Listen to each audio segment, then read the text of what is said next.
Hey, friends. Welcome to the Raising Boys and Girls podcast. I'm Sissy Goff. And I'm David Thomas, and we're so glad you've joined us for this conversation. Let's dive in.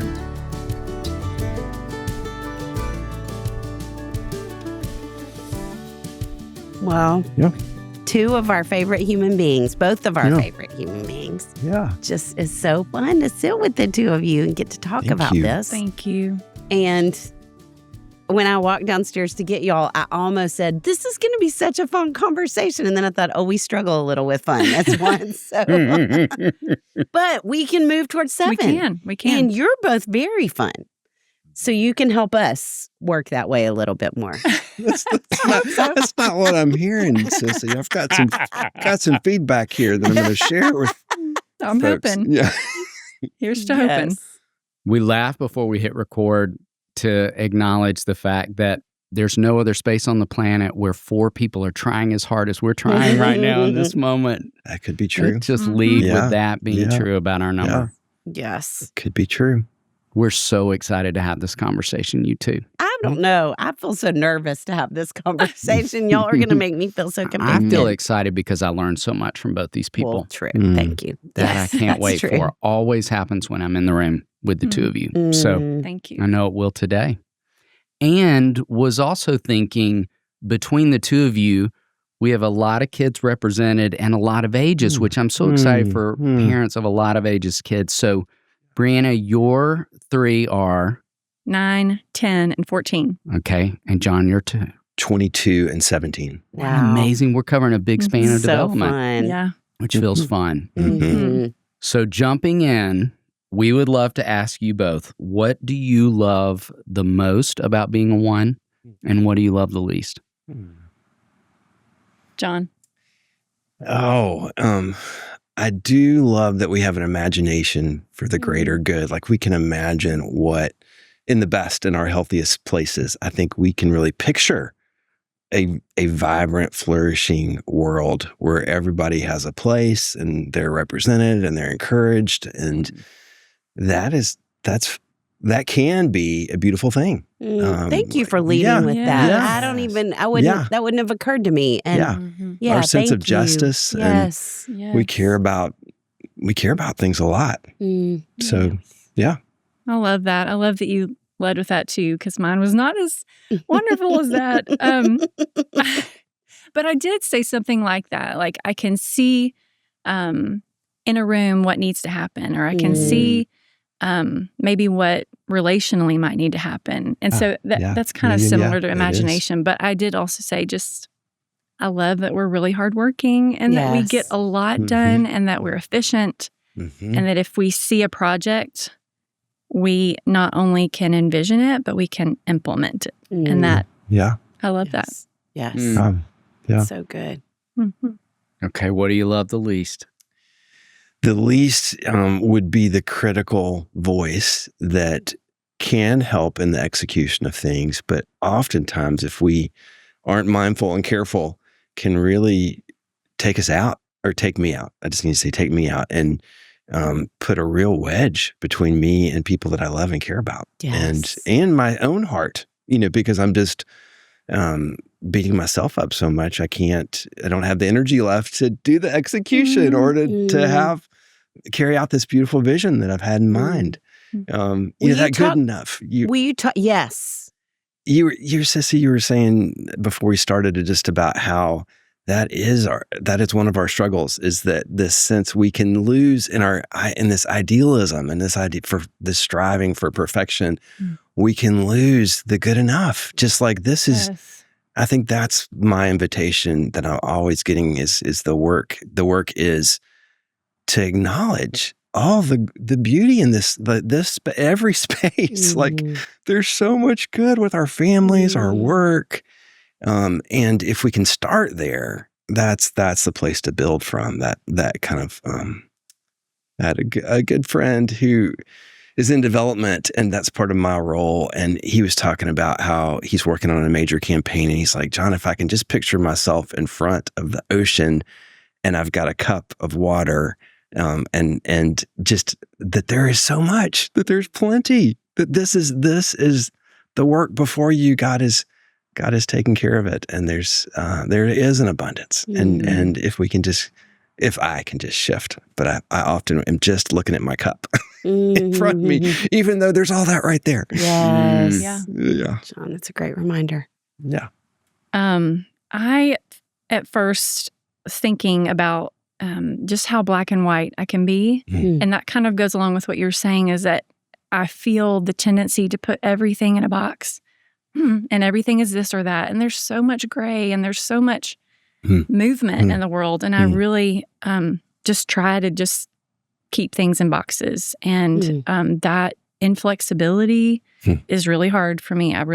That is very hard for me. But I will say, probably number one is the critic. That is just exhausting, I think. Yeah, that's a good word. To replay all the time. Like, it's just... Yes. Yes. So I think that's the hardest, or the thing I like the least. I was wondering too, if y'all, when you were talking about the positive side, it reminded me, and I'm curious if this is an experience for y'all too, that I feel like often when I will talk about ones and kind of it being hard to be a one, people will say, oh no, but I love to have a one around. And I think, well, yeah, because you want me to organize things. Like, it's not I'm not good at valuing that in myself, because it feels like baseline. Like, of course things are organized and categorized, and I'm responsible because I don't know how not to be. And so I don't take the time to value that. And it was a great reminder that you said that you do. And when other people value it, I'm like, yeah. Do y'all feel that? Yes. I feel like when someone else values it, it feels like, well, that's functional. Yes. That's the word that comes to my mind. But I would love to be the light or the warmth or the goodness or any of that. But, I think that. And we are. And you are. I was going to say. You are. And we can see that you are, that both of you are, and that you are. And, but we don't see it ourselves because of the dumb critic. So for parents who are wondering if their kids might be ones, if you thought back to when you were a kid, when would you say, what's a time you maybe saw evidence of that showing up before you even knew that was what was going on? I grew up in a suburb north of Atlanta, and I kind of had a small town experience I went to the same elementary school with the same people, and I was in elementary school until 7th grade, so 1st through 7th. And every year in the spring, we would have an award ceremony. Y'all know what's coming. And they would choose one guy and one girl to win the Good Citizen Award winner, which was pretty darn cool, like in 1st and 2nd grade. And by 3rd grade, it was not cool. And it was not fun to be the good citizen and to be the one who the teachers, I don't wonder if the teachers voted too. I bet they did. I don't know. I don't know how they came up with these awards, but that was you're the good citizen. It was like, I feel like I'm a good citizen award, grantee in recovery. That's been my whole adult life. It's been trying to kind of recover from that and kind of go, that we have so much more to offer than being goody two shoes and all the things about. But that's honorable. I think people trusted us and trusted me and told the truth, showed up, helped. I wonder if we could do a survey of all the Good Citizen Awards in the world. How many of those folks are ones? And the model, whatever. Yes. Yeah. But I was reminded Atticus Finch. He's one of my favorite ones. Yes. Okay. He was a good citizen. Okay. He did some great good in the world. Yeah. He was fictional, but still. Yeah. We need those reminders. Yeah. Yeah. Glad that jogged my memory to looking back over every year, the perfect attendance and the honor roll. And just, I think even as a kid, being really impressed with myself. Like, look at how many I have. This is so good. But the memory that I have, and I will say this, I think, and y'all talked about birth order, and I kind of wonder also too about trauma and how that plays into all that. Because as a young kid, I don't know that I displayed a lot of one characteristics. I mean, I can see it now, but I think in that space of kind of survival, there was other behaviors that came out that were not characterized as a 1. But I will say I have a memory of me when I was probably about 5, and my mom I grew up in Franklin, and she brought out a stack of pillowcases and lowered the ironing board and taught me how to iron. And she told me that if, we fold it this way, we iron this way, we fold it up, and I'll give you 5 cents for every pillowcase that you iron. And I can still remember being enamored with the creases and the folds and the, how they all stacked up, and that I was earning money. That was like a big deal. So that's a memory I have. But I really think a lot of that 1 energy came online when I got into like late middle school and high school, and just started that sense of trying to please, and not just in one area, in every area. So I really wanted to perform academically, athletically, relationally. I kind of just spiritually. I wanted to just cross the gamut. And there's a quote that I thought of. Pat Summitt, I don't know if y'all are familiar with the story. Yes. When her son didn't make the basketball team, she said to him, "I will help you, but I won't start your engine." Wow. And I love that quote. And I was thinking about it, and I was like, my engine was revving. Like, by no one started it. Yes. It was an invisible bar that I set for myself that I don't even know that I could have said it was there until I didn't meet it. Like, until I got a B, until I didn't play well in my volleyball game, until I had some kind of where someone wasn't pleased with me, then I would realize, oh man, I didn't reach that bar. But I think that engine was just going. And it wasn't even something that I talked about, or that it was very internal. Like, I'm just going to set that bar for myself. So I see that really coming online high school and college. And now a quick break to hear from one of our awesome sponsors so that we can bring you all this great content. I love the holidays, the lights, the music, the food, well, mostly the food, but the getting ready part, that's where things get interesting. I looked around my house last week and thought, our guest room looks like it's still recovering from 1998. My mother-in-law is coming to stay for Christmas, so I figured it was time for a little Wayfair intervention. I went to Wayfair and found everything we needed. New bedding, a great accent chair, even a wreath that looks like it came straight out of a Hallmark movie. I didn't even know you could get cookware lamps and Christmas inflatables all in one place. And the best part, it all showed up fast, free, and without me having to lift anything heavier than my laptop. Now my mother-in-law has a cozy room. My living room looks like the cover of a holiday catalog, and we might just be ready to host this year without breaking into a cold sweat. Get organized, refreshed, and ready for the holidays for way less. Head to wayfair.com right now to shop all things home. That's WAYFAIR.com. Wayfair, every style, every home. David, do you remember when we were kids and learning was actually fun? Like building something and not even realizing you were learning. Oh, yeah. I once tried to build a bow and arrow out of sticks in the backyard. It was not structurally sound.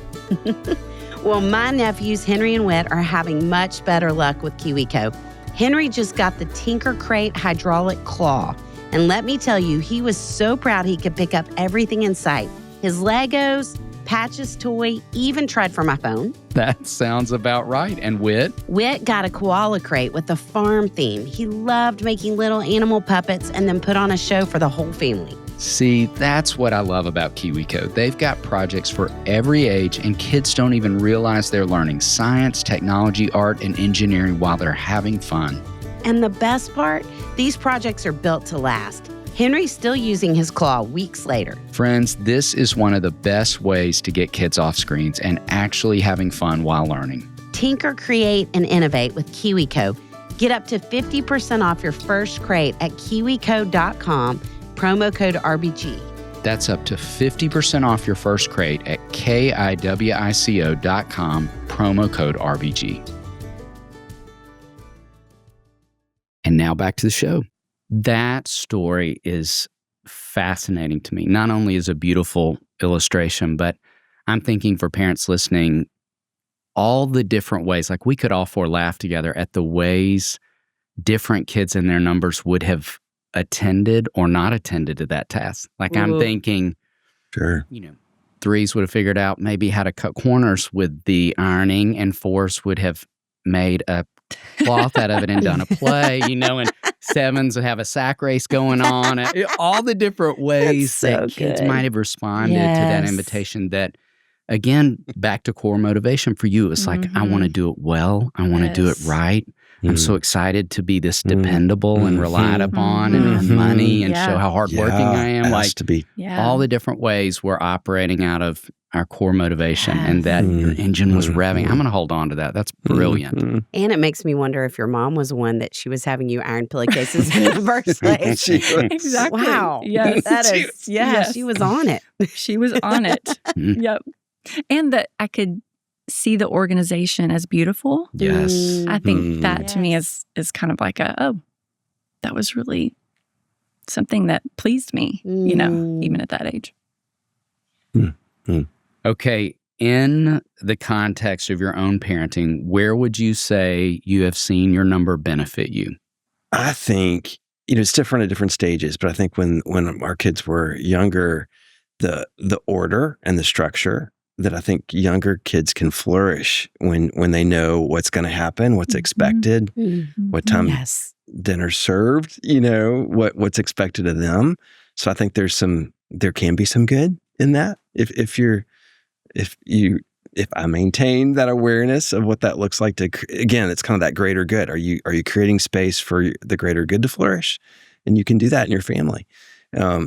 I think it gets trickier. I think for at least for my journey, it was harder as they grew older. And I'm not a parenting expert, but just the different, how the relationship shifts and you start to become, like a colleague in a way. And that's been harder because I think parenting adult children, it's just a cheering and they don't need or want my advice. And if they do, it's just to remember, the 1's instinct is like, this is a favor. Like I'm helping you. Like you need this. You wouldn't, I can't just sit here, but that's my invitation is to sit and wait. And my favorite question, if I can remember, is, are you interested in any feedback right now? Would that be helpful?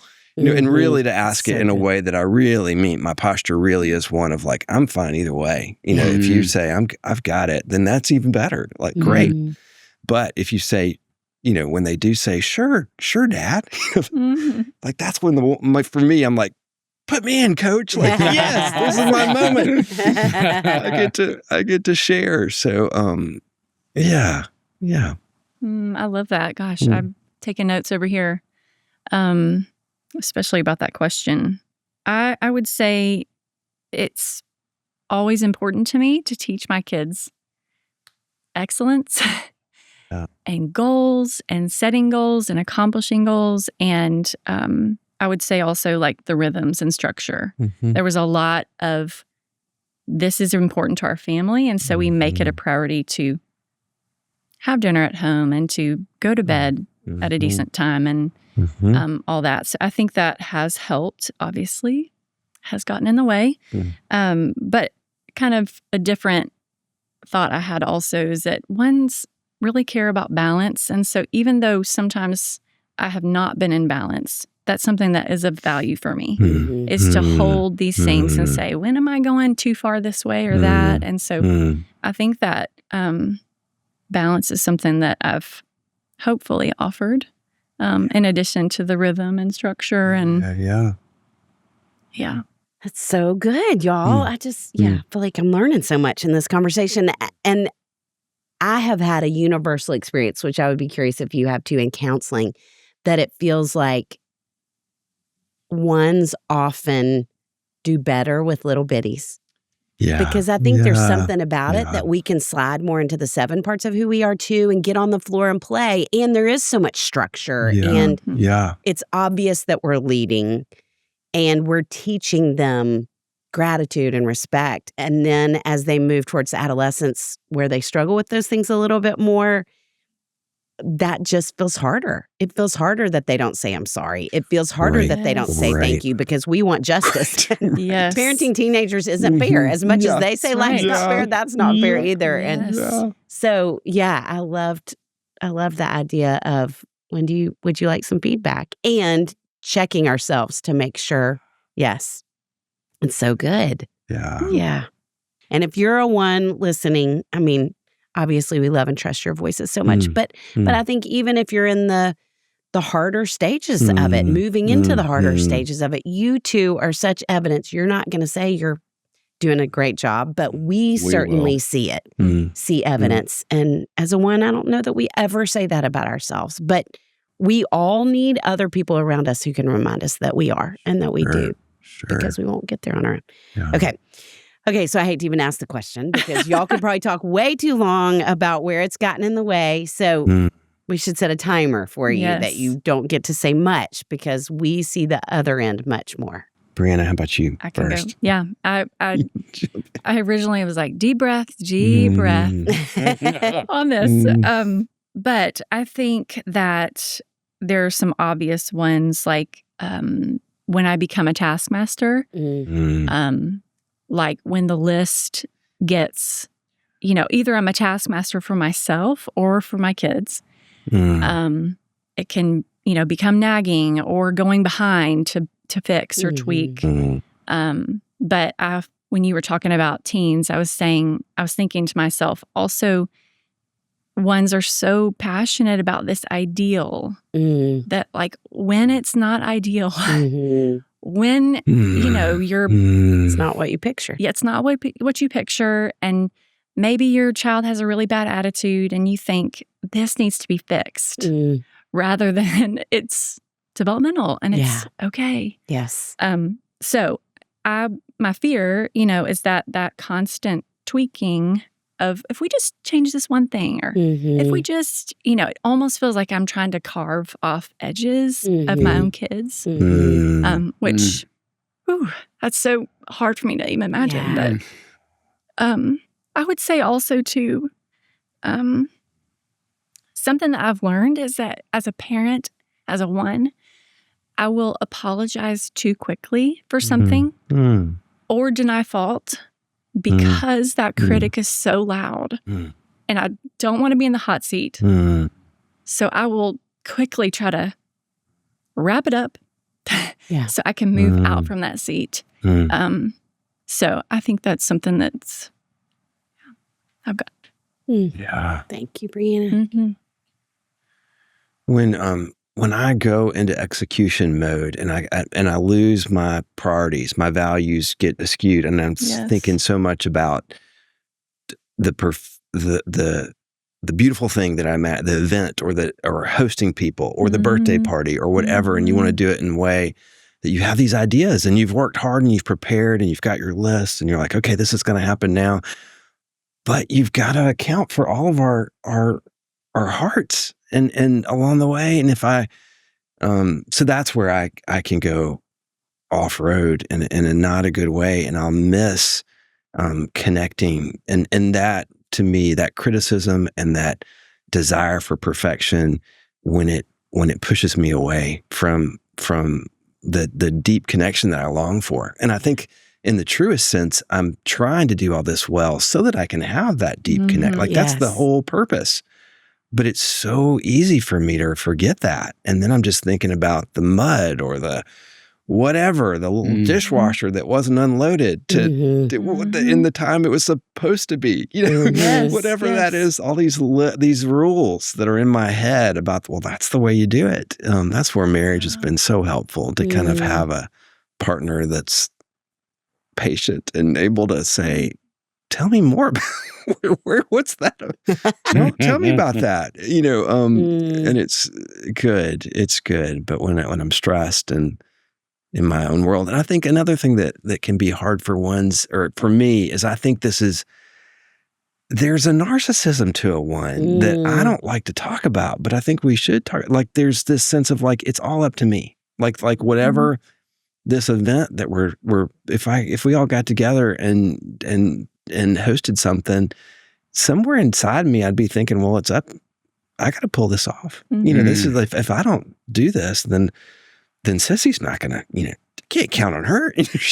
But I can. Yeah. I can count on you, Sissy, and I can count on all y'all. Like we can. So that can further take me out.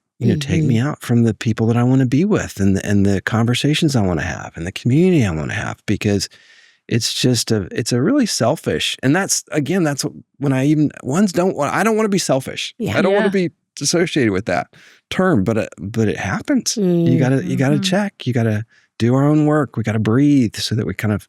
Yeah. So I'm aware. I feel like I'm preaching to y'all, but it's me. I need to use such a good reminder. Yes. This is about me. I've written down the same thing, and the phrase that I have used with my kids before.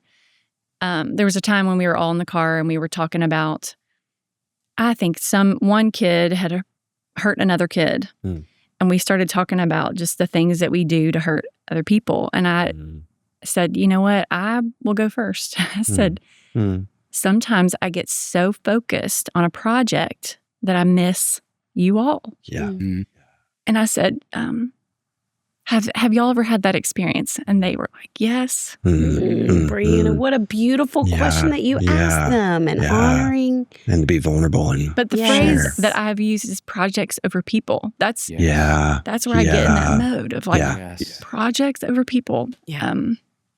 And really, like you said, John, is that you're missing the thing you really are craving is connection. And we think the deepest longing that if I can just get this done, or if I can just accomplish this, then I'll be free to connect. And then we miss the opportunity, that's right in front of us.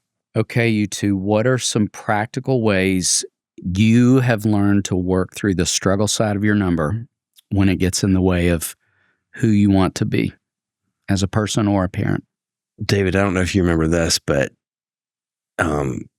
I don't know how many years ago, maybe a decade ago, we were hanging out and you were walking, I think, and you were telling me about how part of your practice had become really sitting with the Serenity Prayer and like sitting in it. And I went home after our walk and I got it out and I read the long version. And I was like, oh my goodness, this is such a powerful and helpful tool for me to rest in on a regular basis.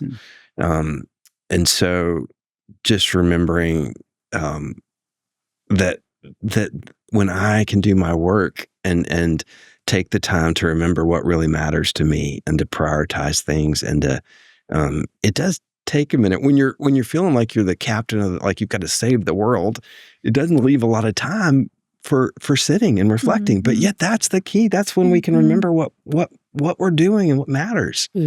Another practical thing that I've started to do that I really have appreciated is the examine, the daily examine. And I'm worried about doing it right. I know there's like 4 steps to it. I'm not sure what they are, but I know one of them is just like what I try to do is pause for a minute and go through my day and give thanks to God for the beauty, the gifts, the things that went well. And then the second piece for me is like, oh, where do I feel like I didn't remember what mattered? I didn't remember how beloved I am. I didn't honor in my speed to get it right, or do something that I didn't do what I wish had happened, and invite God into that space. And then, so mine's just a 2-step process, but I think there's a few more, but I think that can be really helpful. Yes. For me. So good. Yeah. Of course, individual therapy, going back and doing, having conversations with your spouse and getting honest feedback. So good. Yeah. A few of the things. I don't know. I think one of the things that's been helpful to me is beginning to notice when I go into list mode and when I go into accomplish mode. It doesn't always happen in real time, but if I notice it, kind of asking myself, what am I really wanting right now? That I think the list or the project will feed me. And oftentimes taking some space to just breathe, to be on my porch, to take a walk has really helped. But one thing that I love is doing puzzles. Really? And one of the things I've learned is that puzzles really feed me because it's something that I'm accomplishing. And there's an order and organization to it, but it is helping me slow down. And if I'm interrupted by a child, by something that unforeseen, the interruptions are okay. It's not, it's almost like a peaceful flow.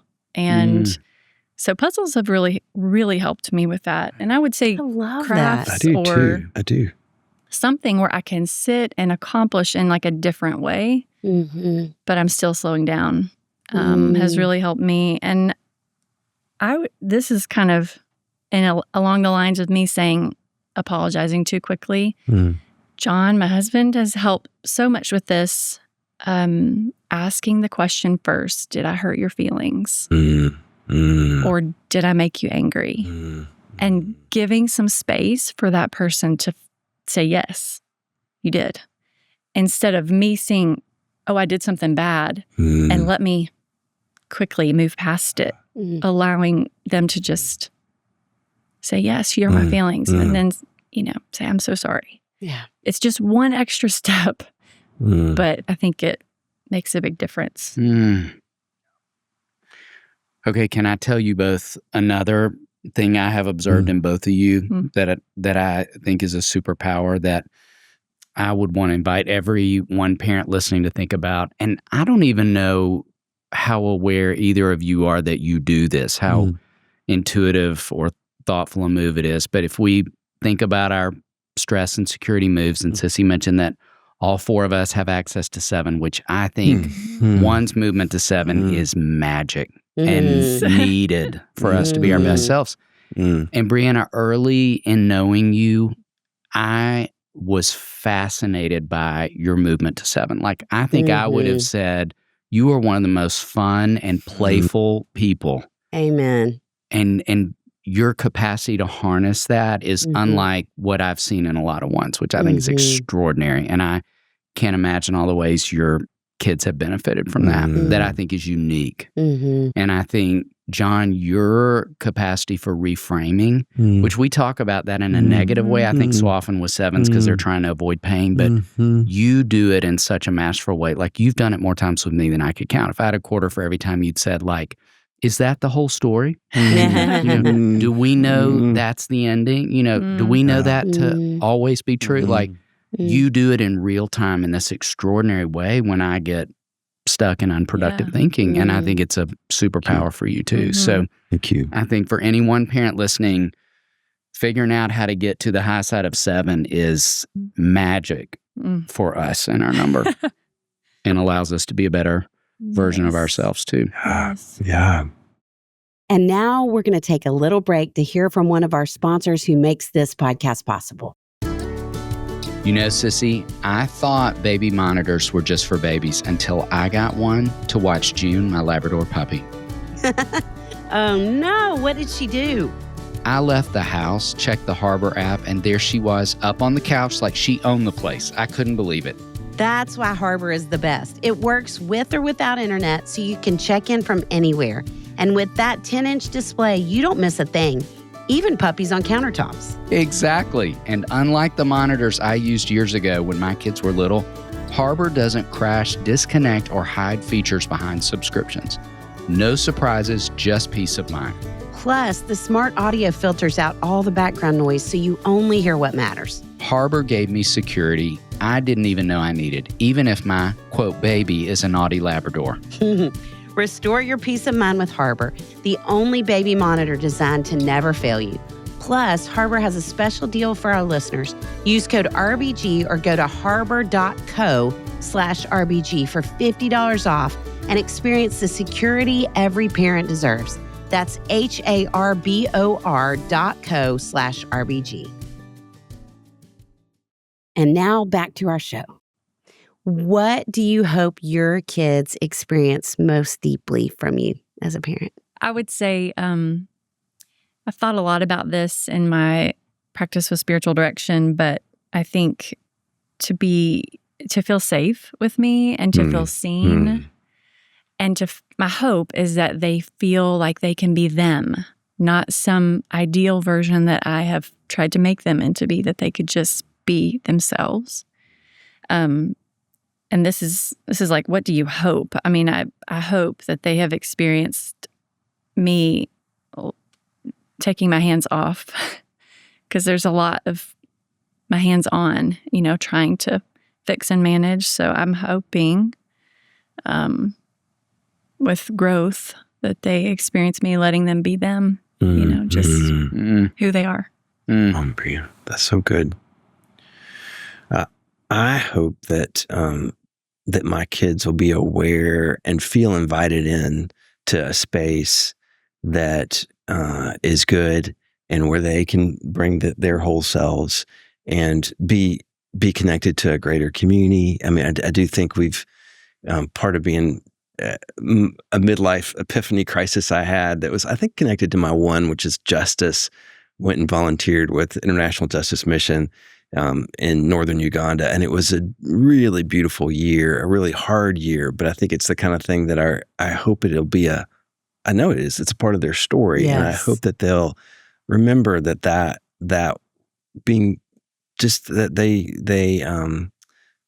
a lot of thought was put into how we parented and the experiences that they had, the people that were brought into their lives. I mean, I know we pay attention to who we're inviting in, and I hope that they're aware of that. But mostly, I love, Briana, what you said about just that they would mostly know that they have love, fierce love that is always in their court, and trying to understand and support them in wherever and however they need that in that time as this changes and they become adults. They are adults. Yeah.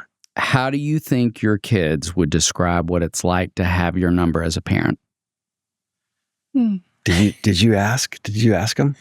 No, I thought about it, but I didn't. I was just kind of a little bit intimidated by the question. I think I was afraid, of the negative things, but.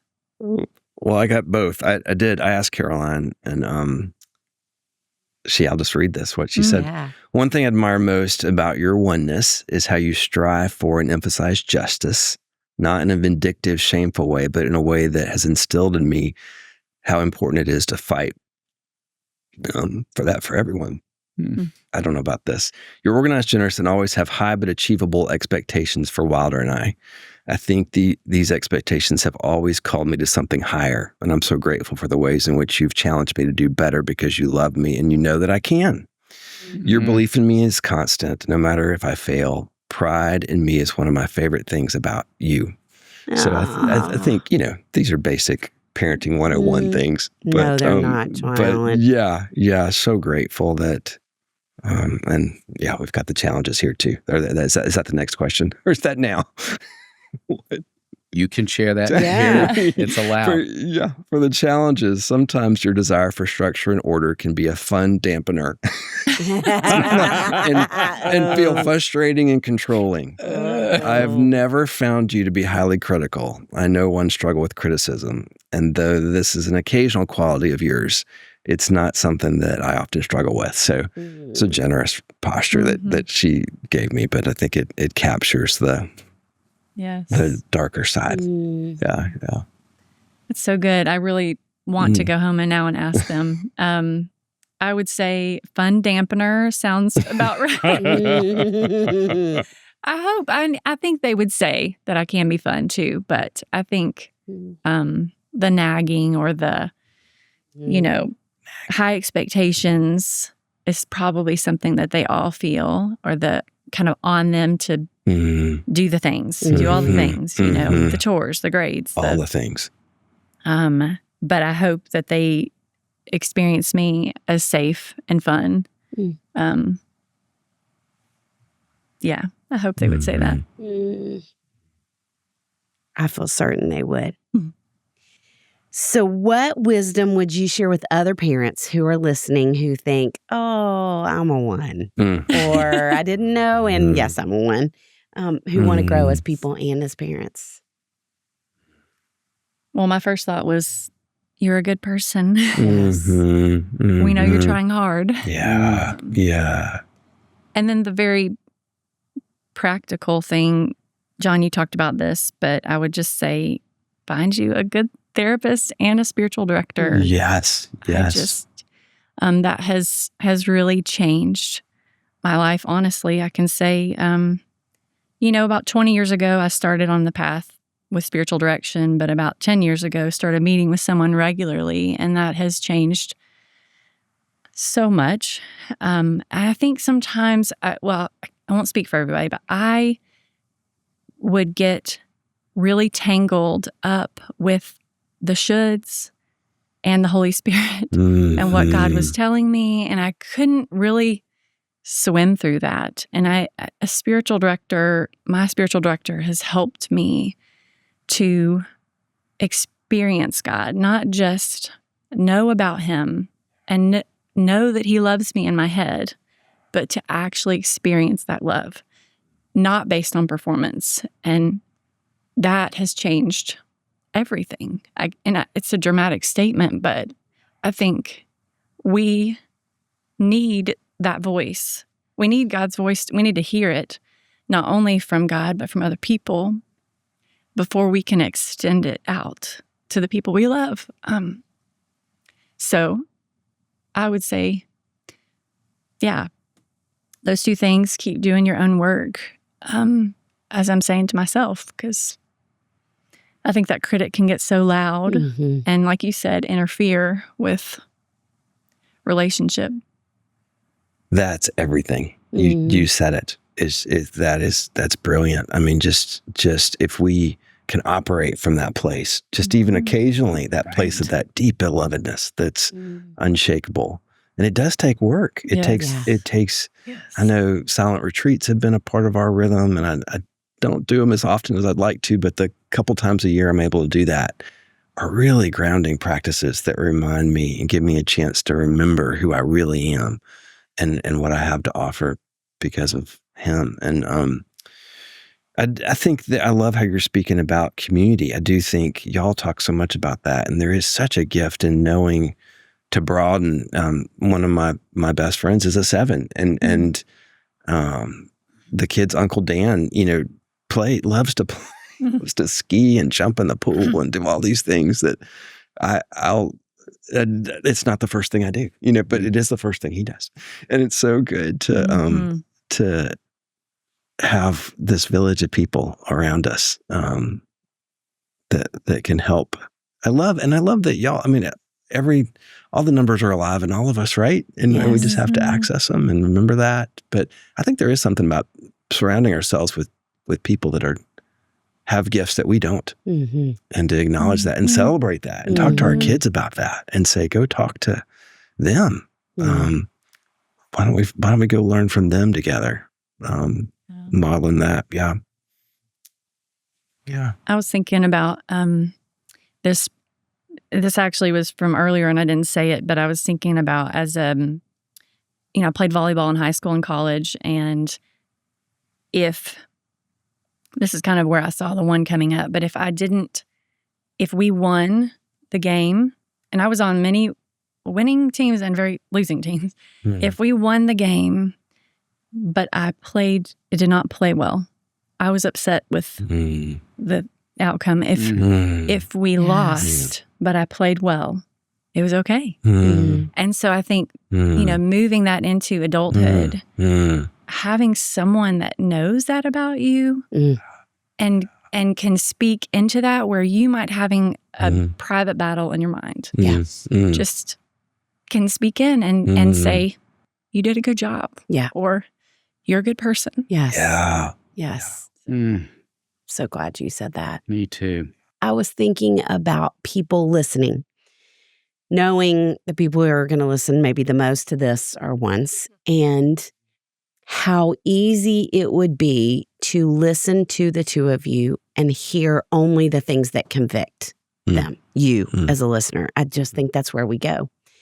And I want you, every one of you who are listening that think you're a 1, to listen to this a second time. And I want you to listen for evidence of all of the generosity that's inside of these two human beings, all of the integrity that's inside of these two human beings, all the inspiration that you feel as you're listening. And I want you to write those things down. And then, just like Briana just said, I want you to go to somebody. I want you to find somebody in your life that you can. And it's part of what I love about the dependent stance. Mm-hmm. Yeah. I need somebody I can check with and say, was that okay? Mm-hmm. Was I? And not only that, but to your point, says, see, you were more than okay. Yeah. You're doing amazing. Yeah. You were talking about, we don't get attaboys much Mhm. or attagirls because people think we're doing so well all the time. Mm-hmm. And we need them so much. Yeah. And I think Yeah. we have to have people we can say that out loud to, Yeah. that will step in those places. That's a great And do it invitation. for ourselves too. Mhm. Yes. I mean, I think we got to learn to have that voice inside of ourselves. Yes. That was a great assignment. Yeah, it I love is. that you gave Yeah, that. it is. And I just don't think the two of you could possibly know what you've offered parents today know. through this conversation. Mm. You could not. Mm.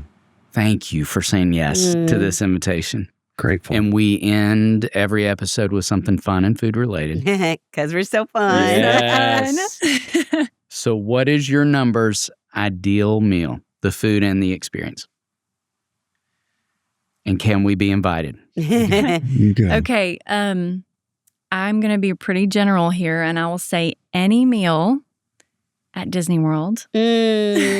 Briana. Because, and I will say this kind of goes to your, when we can access our 7 wing, it's such a beautiful thing. And I think that can really happen on vacation. But for me, Disney World is such a magical place. I really think that I love it more than my kids. I mean, Yes. it to me feels like, and I think you could generally say this about vacation, it feels permission to be free, Yeah. to be light, to be like a kid. If I go to Disney World, I feel literally when I walk through the doors, like I can be a kid. Yes. And it's the ideal. It is the Yeah. ideal in All the so many things. ways. Yeah. It's so Yeah. it's so wonderful. And so I'm remembering we had a meal at the Snow White. It was a meal with Snow White. Mm-hmm. And I probably cried during the meal because Snow White was the most perfect. She was her voice, her everything. And she got down and talked with Coraline and just was loving on her. And I'm just brimming over with joy. And then later we went up to talk to the evil queen.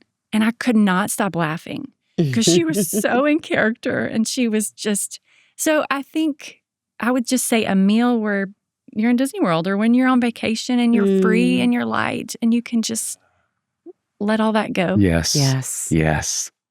Man, that's so good. I love that reminder about that breaks and vacations are times when ones can feel free and the best selves.